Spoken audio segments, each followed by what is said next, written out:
नमस्कार साथियों, all in one channel पर आपका स्वागत है। हर रोज़ की तरह किसी न किसी सब्सिडी या कोई नई स्कीम जब भी गवर्नमेंट लेकर आती है तो मैं इस चैनल पर उसका वीडियो ज़रूर लेकर आता हूं और इसी प्रकार का आज का वीडियो अपना रहेगा। और साथियों, आपसे रिक्वेस्ट है कि ज़्यादा से ज़्यादा चैनल को आप सब्सक्राइब करें। जो भी लोग देख रहे हैं तो नोटिफिकेशन बटन को ज़रूर दबाएं और सब्सक्राइब वाला बटन भी ज़रूर दबा दें ताकि चैनल सब्सक्राइब हो जाए और वीडियो को ज़्यादा से ज़्यादा शेयर करना न भूलें।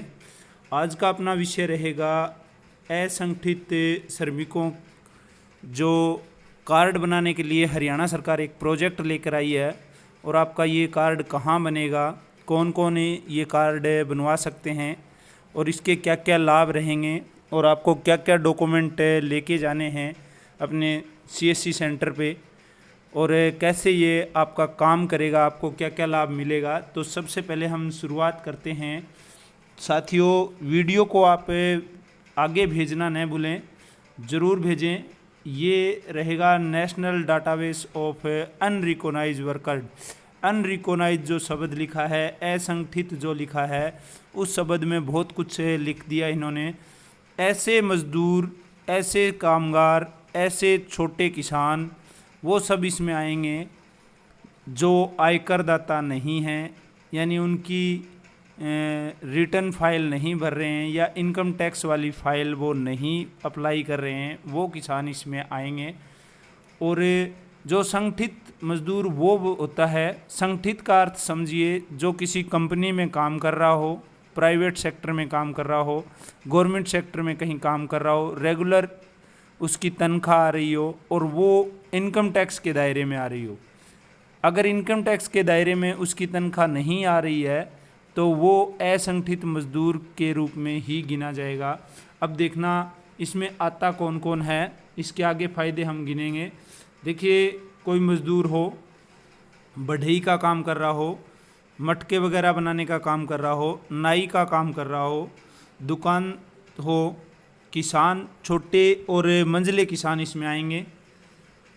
अन्य कोई जैसे काम कर रहे हों, बिल्डिंग वगैरह मटेरियल बनाने का, वो इंजीनियर, छोटे इंजीनियर होते हैं, जैसे मज़दूर और श्रमिक जो चिनाई का काम करते हैं, बिल्डिंग बनाने का काम करते हैं, सब्जी वाला हो, पशु पालन वाला हो, रिक्शा चालक हो या भट्टों पर या मजदूरी करते हो, ऐसे सभी के सभी इस स्कीम का लाभ ले सकते हैं। अब है क्या ये नेशनल जो डाटाबेस अनरिकॉग्नाइज्ड वर्कर हैं, वो हैं क्या? वो देखिए, श्रम और रोज़गार मंत्रालय असंगठित कामगारों का एक राष्ट्रीय डाटाबेस तैयार कर रहा है। यानी सबसे पहली लाइन में इन्होंने लिखा है कि एक ऐसा डाटा तैयार कर रही है गवर्नमेंट। उसके क्या फ़ायदे होंगे देखना। नंबर 2 में हम देख रहे हैं कि प्रत्येक असंगठित श्रमिकों को एक पहचान पत्र जारी किया जाएगा। जिस प्रकार हमारा आधार कार्ड होता है, उसी प्रकार का एक हमें पहचान पत्र जारी कर दिया जाएगा और उसकी एक अलग से, जैसे आधार कार्ड की संख्या होती है ना, आधार कार्ड नंबर होते हैं, उसी प्रकार इस कार्ड पे भी उसके अंक होंगे। अब पंजीकरण क्यों करें?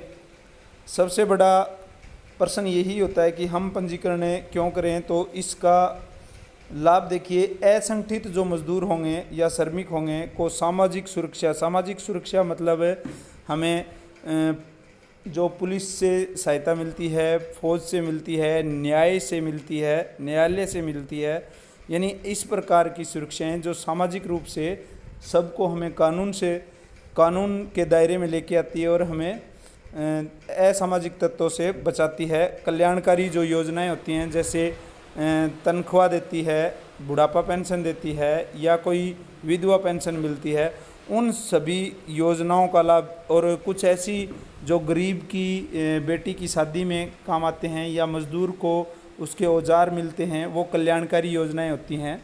उन सभी योजनाओं का लाभ, जैसे गरीबी रेखा से नीचे लोगों को अनाज मिलता है, तेल मिलता है, वो सब कल्याणकारी योजनाओं में आता है, उसके लाभ भी उस कार्ड के अनुसार मिलेंगे। नंबर 2 में यह डाटाबेस असंगठित श्रमिकों के लिए नीति और कार्यक्रम बनाने में सरकार की मदद करेगा।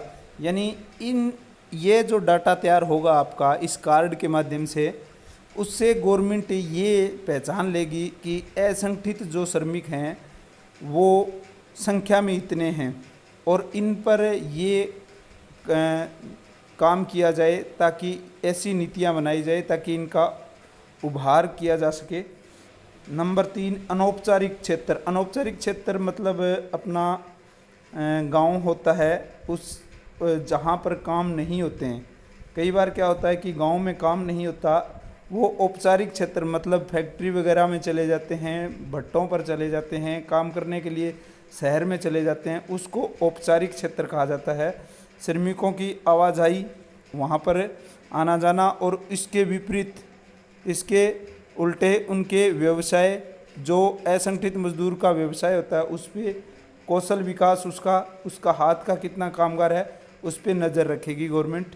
नंबर 3 साथ ही प्रवासी श्रमिक। प्रवासी श्रमिक का अर्थ होता है जैसे कई बार एक क्षेत्र में काम ज़्यादा हो जाता है, जैसे चुगाई का सीज़न आ जाएगा तो बाहर से चुगाई के लिए लेकर आते हैं, कटाई का सीज़न आ जाता है तो कटाई के लिए मजदूर बाहर से आते हैं, उनको प्रवासी श्रमिक है।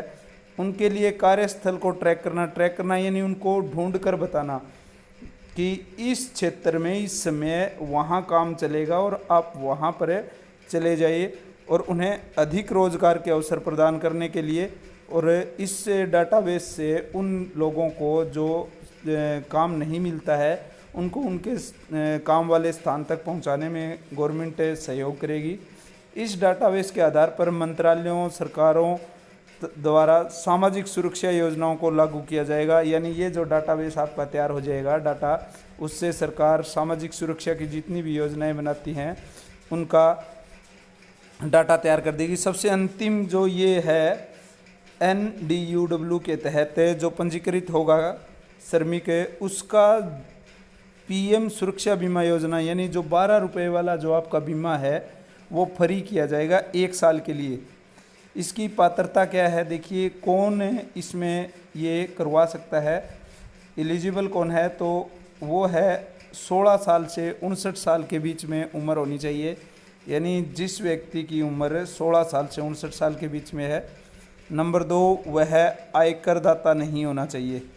नंबर 2 में आयकरदाता यानी आय वाली फाइल नहीं भरता हो, EPFO और ESIEC का सदस्य नहीं होना चाहिए, यानी जो इनकम वाली इनकम प्रोटेक्शन फंड में उसका नाम नहीं होना चाहिए, और न ही ESIC का सदस्य होना चाहिए।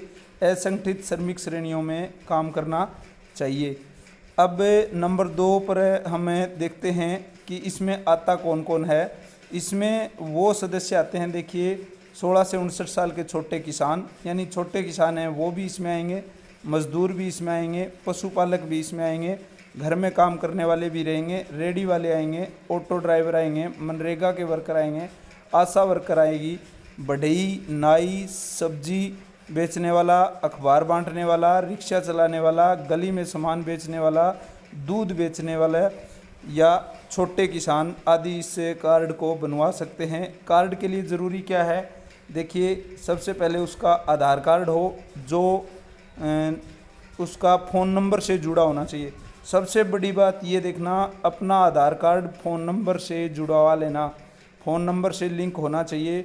आधार कार्ड फ़ोन नंबर से लिंक होना चाहिए, बैंक का खाता होना चाहिए और उसका एक मोबाइल नंबर होना चाहिए।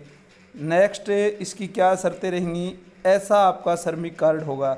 देखिए इस प्रकार का श्रमिक कार्ड दिखेगा आपको, देखने में ऐसा मिलेगा जिसमें डेट ऑफ बर्थ होगी, आपका जेंडर लिखा होगा, आपका व्यवसाय लिखा होगा, आपका आधार नंबर लिखा होगा, और ये जो नंबर है वो आपका वो नंबर रहेगा जो असंगठित मजदूर का जो नंबर मिलेगा।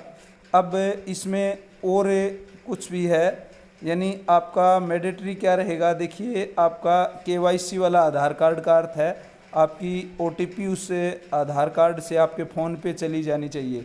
यानी अगर आपका आधार कार्ड आपके फ़ोन पर लिंक होगा तो ही आपका ये कार्ड बन पाएगा। दूसरा, एक्टिव होना चाहिए बैंक अकाउंट आपका, एक मोबाइल नंबर होना चाहिए।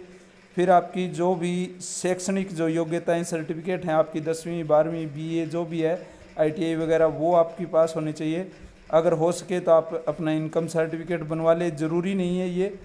फिर आपका कोई कार्य करने वाला कोई सर्टिफिकेट है या कौशल का कोई सर्टिफिकेट है, ये नीचे वाले इतने ज़रूरी नहीं है, ये तो अवांछनीय हैं, जिनको ज़रूरत नहीं है, ऑप्शनल होते हैं। और ये मैंडेटरी हैं 3 ऊपर वाले, आधार कार्ड और बैंक अकाउंट और एक्टिव मोबाइल नंबर। अब इसमें आते कौन कौन हैं ये भी मैं बता चुका हूँ। तो साथियों, इस वीडियो को आप ज़्यादा से ज़्यादा हर एक व्यक्ति तक पहुँचाने का काम करें। आशा करता हूँ कि आपने चैनल को सब्सक्राइब कर लिया और लोगों तक मेरा वीडियो पहुँचाया होगा। धन्यवाद साथियों।